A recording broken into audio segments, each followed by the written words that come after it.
In Hollywood's golden age, Burt Lancaster was more than a movie star. He was a towering figure whose presence commanded the screen. Yet behind the tough exterior of cowboys and soldiers lay a man of fierce honesty and unshakable pride. In 1990, after a devastating stroke left him partially paralyzed, Lancaster found himself with nothing left to lose. Confined to his bed, he began writing what would become one of the most controversial documents in Hollywood history, a secret memoir. This wasn't a nostalgic reflection on his career. It was a blacklist, a raw exposé of the industry's brightest icons whose glamorous images hid disturbing truths. From world-famous musicians to beloved actresses, Lancaster revealed names he believed were corrupted, hypocritical, or downright dangerous. His words, written with trembling hands, promised to shatter illusions and reveal the shadows lurking beneath Hollywood's dazzling lights. Elvis Presley. The king's darkest secrets to the world, Elvis Presley was the king of rock and roll, a glittering icon whose voice and charisma reshaped music history. But in Burt Lancaster's hidden memoir, Elvis occupied the very top of a shocking blacklist, a place reserved for those whose glamorous public images concealed disturbing private lives. According to Lancaster's revelations, behind the sequined jumpsuits and dazzling stage presence lay a man trapped in troubling obsessions, destructive habits, and secrets his inner circle worked tirelessly to protect. One of the most explosive claims in the memoir was that Elvis had a dangerous pattern, pursuing underage girls. Lancaster alleged that Elvis often repeated a chilling phrase, "Being with 14 gets you 20," a crude acknowledgement that if he were caught with a 14-year-old girl, he could face 20 years in prison. Yet despite this, Elvis continued the behavior. The king's legal team, managers, and loyal handlers covered his tracks, shielding him from scrutiny while preserving his untouchable public image. Testimony from those who worked close to him added disturbing weight to the claims. Letitia Kirk, a nurse who cared for Elvis in the 1970s, recalled seeing teenage girls brought to Graceland so frequently that she lost count. The arrangement, she said, was orchestrated by George Klein, a trusted DJ and lifelong friend whose job allegedly included scouting young girls for Elvis's approval. Meanwhile, the notorious Memphis Mafia, his circle of loyal companions, often lingered at the gates of Graceland, seeking out innocent, impressionable teens who could be delivered to the king like offerings to a restless monarch. Among those who later spoke about the experience was Kathy Tatum, who described a bizarre and unsettling relationship with Elvis. She claimed he did not always seek intercourse, but instead treated her as if she were a living ornament, cuddling, caressing, and even chatting with friends as if she were a toy rather than a partner. When Kathy grew older, Elvis cast her aside without hesitation, and yet, even with the trauma of being discarded, she admitted years later that Elvis was the first man I ever loved, describing her time with him as living in a fairy tale. The contradictions in Elvis's personal life went deeper still.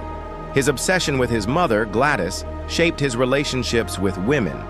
He even called one of his girlfriends, Anita, Little Mother, blurring the line between maternal longing and romantic attachment. When Elvis met Priscilla Beaulieu in Germany, she was only 14 while he was already 24. Their eventual marriage in 1967 looked like a glamorous Hollywood love story, but beneath it was a troubling imbalance of power, control, and obsession.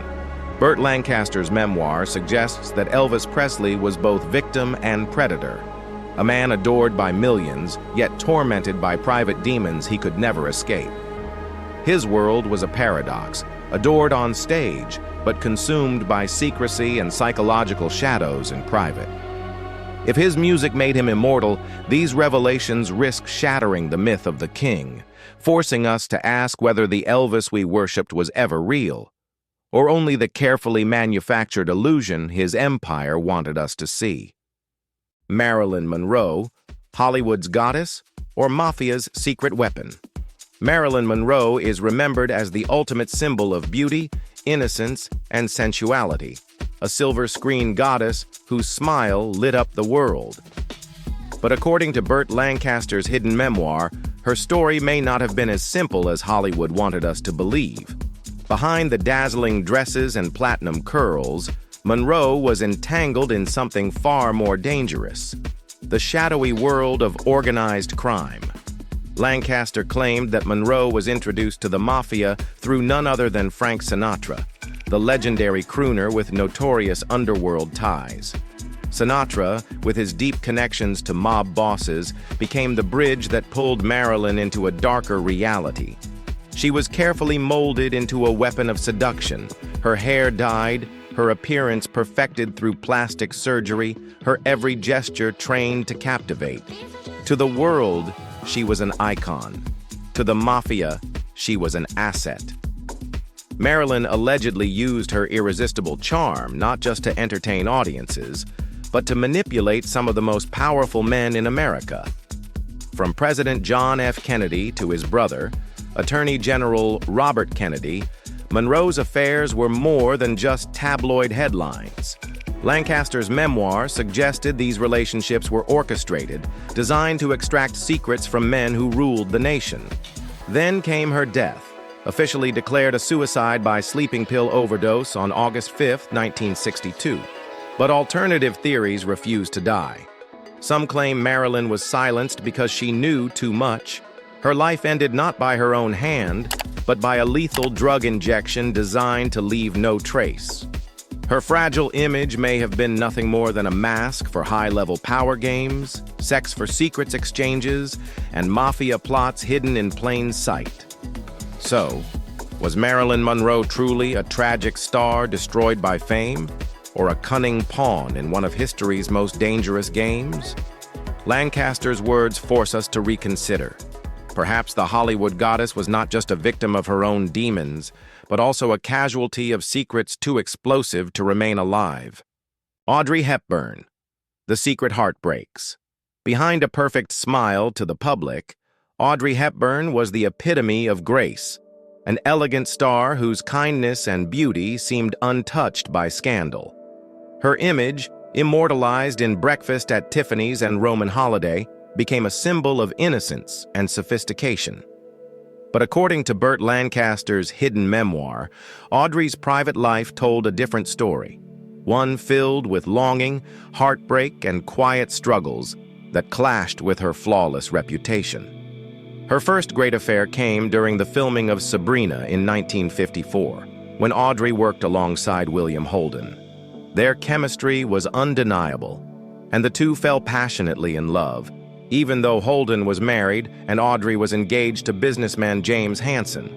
Audrey dreamed of building a life and family with Holden, but that dream collapsed when she discovered he had undergone a vasectomy. For a woman who deeply longed to be a mother, the revelation was devastating. Unable to accept a future without children, Audrey ended the affair, though it left an emotional scar she carried for years. Her quest for stability led her into marriage with Italian psychiatrist Andrea Dotti. On the surface, it seemed like a union that could provide the peace she craved. In reality, the marriage was troubled and filled with emotional distance. Audrey's loneliness only deepened, and while filming Bloodline in 1979, she reportedly found solace in the company of actor Ben Gazzara. Their close bond and whispered conversations sparked rumors of an affair. For Audrey, it may have been less about passion and more about searching for comfort, something her marriage no longer offered. Behind the camera's glow, Audrey Hepburn wrestled with emptiness that few suspected. She carried herself with impeccable dignity, always presenting the world with grace, even while enduring inner battles.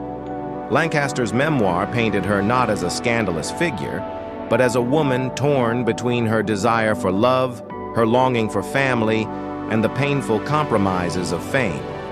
The truth is, Audrey Hepburn's story is not just about timeless beauty, it's about resilience. Behind that radiant smile lived a woman who endured heartbreak, betrayal, and solitude, proving that even Hollywood's most perfect icon was, at her core, deeply human. Steve McQueen, The King of Cool and the Price of False Belief. Steve McQueen was the ultimate Hollywood rebel. Known as the King of Cool, he defined a generation with his rugged charm and fearless screen presence in classics like The Great Escape and Bullitt. But behind the swagger and the motorcycles, Burt Lancaster's memoir revealed a darker truth, one that left Lancaster both baffled and disturbed. Off-screen, Lancaster never got along with McQueen. It wasn't just about clashing personalities. What unsettled him most was McQueen's reckless relationship with his own health. Already addicted to painkillers, McQueen's lifestyle took a devastating toll. Years of heavy drug use weakened his body, and eventually he was diagnosed with lung cancer, a disease that might have been treatable with proper medical care. But McQueen's defiance didn't end with his movie roles. He rejected traditional medicine altogether. Instead of chemotherapy or radiation, McQueen placed his faith in William Donald Kelly, a dentist with no oncology credentials who promoted a bizarre metabolic therapy. The treatment was a dangerous cocktail of strict diets, enzyme injections, apricot seed extracts, and coffee enemas. McQueen poured over $40,000 a month into this unscientific program, convinced it would save him. Lancaster, ever pragmatic, was horrified. He warned McQueen repeatedly, telling friends he's killing himself. But McQueen refused to listen, believing his body was somehow different from everyone else's. The therapy didn't just fail, it accelerated his decline. By October 1980, desperate and out of options, McQueen traveled to Mexico under a false name for an experimental surgery to remove tumors. The operation left him weak and frail, and just weeks later, at only 50 years old, the King of Cool died of a heart attack. To the public, McQueen's death was tragic, a star extinguished too soon. But to Lancaster, it was a chilling reminder of how arrogance and blind faith in pseudoscience could destroy even the most iconic figures. McQueen had built a career playing indestructible heroes, yet in the end, his refusal to trust science led him down a path of self-destruction. His story stands as one of Hollywood's most haunting ironies. A man who lived for speed, risk, and defiance, ultimately undone not by the stunts he performed on screen, but by the beliefs he clung to. Clint Eastwood, the conservative rebel who divided Hollywood. Clint Eastwood and Burt Lancaster were both Hollywood titans, but that's where the similarities ended. On screen, Lancaster was charismatic and outspoken, while Eastwood's signature style was quiet, stoic, and razor-sharp. Off-screen, the contrast was even sharper. Lancaster leaned toward liberal ideals, while Eastwood became one of Hollywood's most vocal conservatives, a clash of values that often spilled into heated debates. In Lancaster's memoir, one such exchange stood out. Eastwood accused Democrats of throwing money around without solving problems, insisting society needed reality, not theories. Lancaster fired back, questioning whether Eastwood's version of reality was nothing more than fear of change. He called Eastwood's conservatism selfishness, a mask for ignoring the struggles of the poor. Their ideological sparring reflected a broader cultural divide, one that Eastwood would continue to embody throughout his career. Decades later, Eastwood cemented his reputation for political theater with a bizarre and unforgettable moment at the 2012 Republican National Convention. Standing before a packed arena, he staged an imaginary conversation with an empty chair meant to represent President Barack Obama. The stunt drew laughter, but also confusion and outrage, symbolizing his blunt, unpredictable way of expressing politics. Eastwood's views often drew sharp criticism. He labeled certain Democratic policies as destructive, voiced skepticism about same-sex marriage, and lamented what he saw as the weakness of younger generations who relied too heavily on technology and social trends. While some praised him for his honesty, others accused him of being out of touch, clinging to an outdated worldview. What set Eastwood apart was not just his politics, but his refusal to soften his words for public approval. He was a man who brought the same defiant independence to politics that he did to his film roles. Love him or hate him, Clint Eastwood became proof that even in the heart of liberal Hollywood, a conservative rebel could rise to legendary status, leaving behind not just movies, but controversies that still spark debate today. Frank Sinatra, the violent schemer behind the velvet voice. Frank Sinatra's name is etched into American culture as the embodiment of cool, smooth voice, sharp suits, and an aura of effortless charm. He was the man who could command a stage with a single note, the Rat Pack leader whose life seemed like the definition of success. But Burt Lancaster's memoir pulled back the curtain on a Sinatra the world rarely saw. Volatile, arrogant, and quick to use his influence like a weapon. While fans adored him, many who worked with Sinatra saw a different man, one who thrived on control and intimidation. Lancaster himself knew this all too well. Their professional paths collided during the 1953 classic From Here to Eternity, a film that brought Sinatra his long-coveted Oscar. To audiences, the movie was a triumph. Behind the scenes, it was a battlefield. Sinatra and Lancaster clashed repeatedly. Lancaster, disciplined and serious about his craft, expected professionalism on set. Sinatra, by contrast, was fiery, impatient, and prone to sudden outbursts. The tension grew so sharp that director Fred Zinnemann often had to intervene to keep the production on track. What should have been a rewarding collaboration quickly turned into a bitter duel of egos. Their war of words was notorious. Sinatra once sneered at Lancaster, calling him a fool and show-off, dismissing his co-star as someone who cared more about appearances than substance. Lancaster, never one to stay silent, shot back with barbed insults of his own, mocking Sinatra as a singer who thinks he can act. The bitterness only deepened after Sinatra's Oscar win for Best Supporting Actor. Instead of gratitude, Sinatra nursed resentment, believing Lancaster still stole too much of the spotlight. Away from the set, Sinatra's hostility didn't cool down. He belittled Lancaster in private conversations, calling him talentless and overrated. At social gatherings, he even mocked him publicly, accusing Lancaster of hiding behind serious roles while claiming Hollywood needed passionate men like himself. For Lancaster, such insults cut deep, cementing a rivalry that would never fully heal. Even when they reunited for the Manchurian Candidate in 1962, their relationship remained fractured.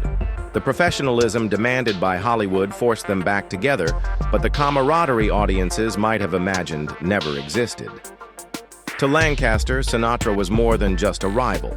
He was the embodiment of arrogance, a man whose public charm masked an inner violence and scheming nature.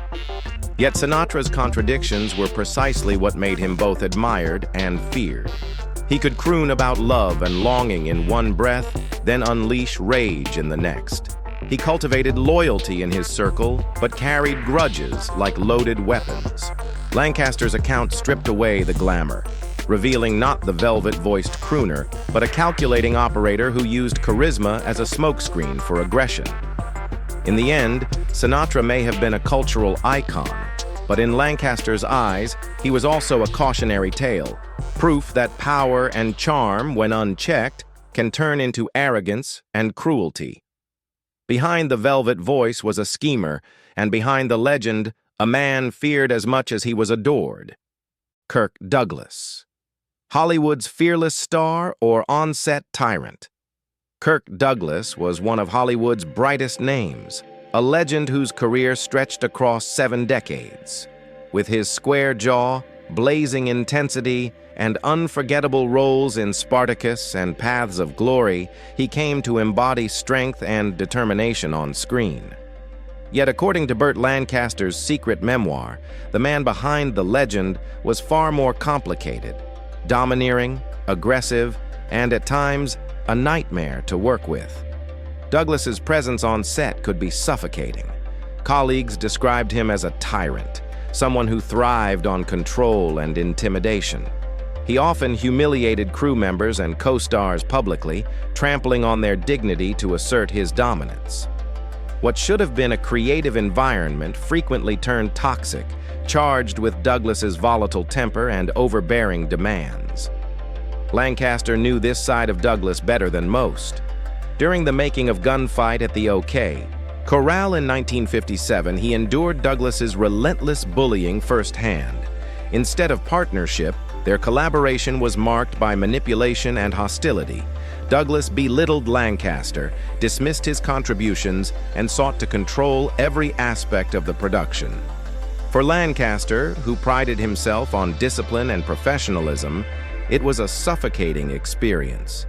The psychological toll was so heavy that Lancaster reportedly sought therapy to cope with the stress and anxiety brought on by his co-star's behavior.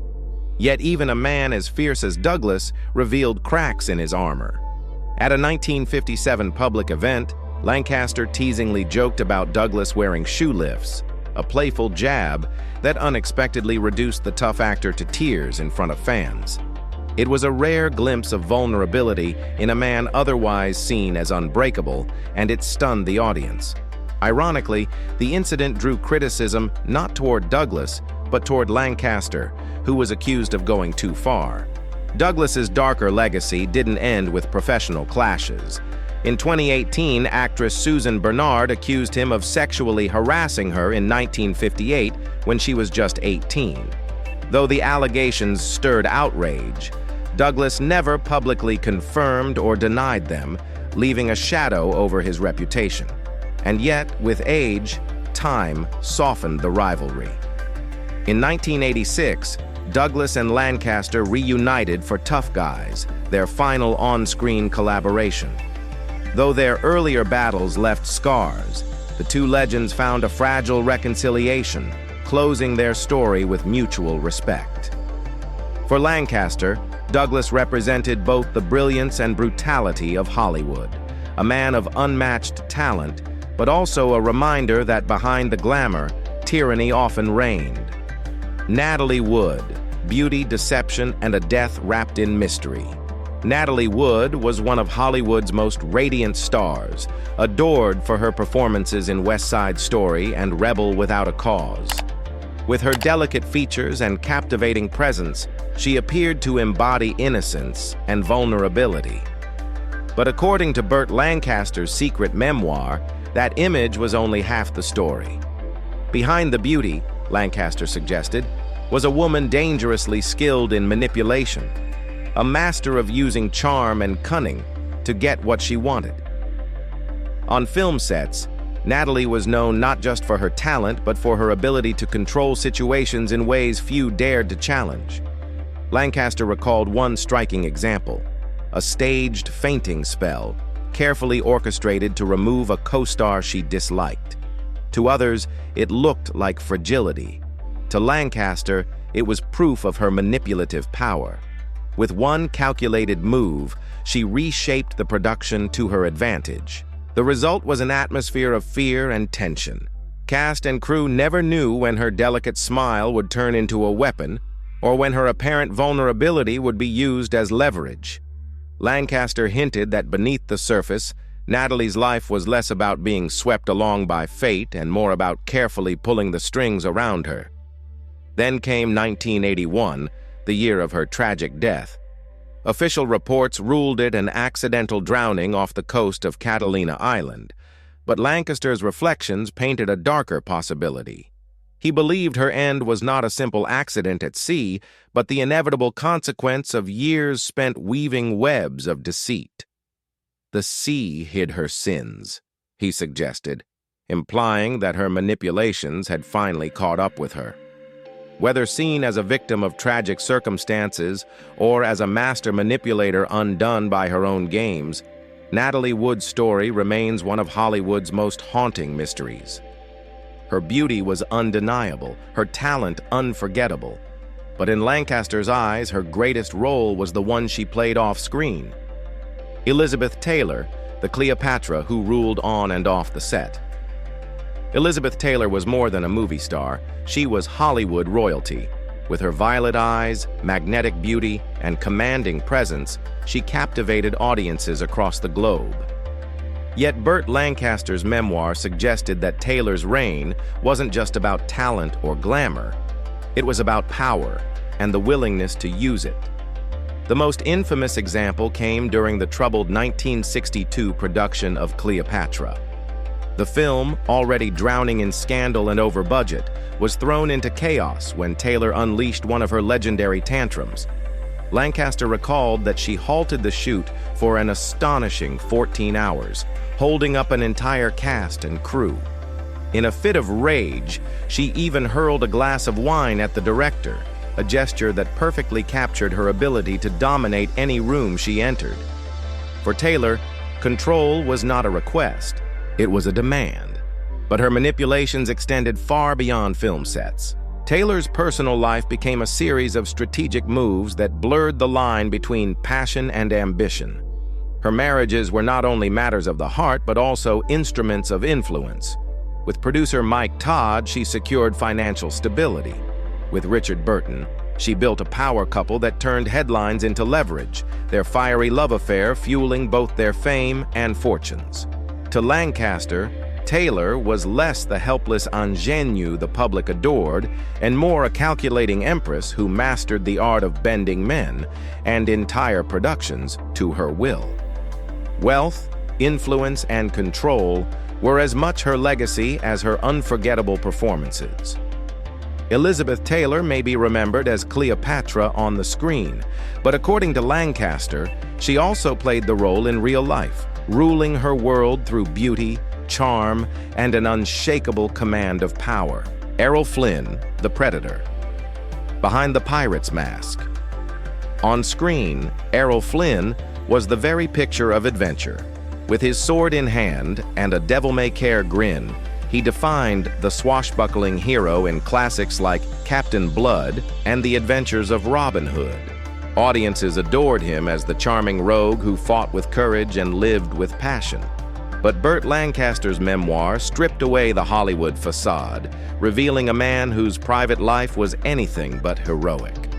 According to Lancaster, Flynn was a predator without limits. Behind closed doors, he indulged in wild parties fueled by drugs, escorts, and alcohol, where chaos often replaced glamour. Violence was not uncommon, and his reputation for excess grew notorious even among Hollywood's hard-living elite. Yet Flynn managed to escape serious consequences. With powerful connections and a carefully protected image, he dodged accountability time and again. Studio executives, managers, and friends in high places covered for him, ensuring the swashbuckler's legend remained untarnished in the public eye. At the heart of Lancaster's accusations was Flynn's treatment of women. He was said to exploit them, using charm to draw them in, then discarding them once they no longer served his desires. To Lancaster, this pattern wasn't just reckless, it was predatory, a deliberate abuse of power hidden behind charisma and fame. Errol Flynn may have looked like the ultimate Hollywood hero, but Lancaster's memoir painted a darker portrait. A man whose charm masked cruelty, whose adventures off-screen were far more sinister than the roles he played. To millions, he was Robin Hood. To those who knew the truth, he was a warning, proof that Hollywood's brightest stars could cast the darkest shadows. Why Burt Lancaster created Hollywood's most dangerous blacklist.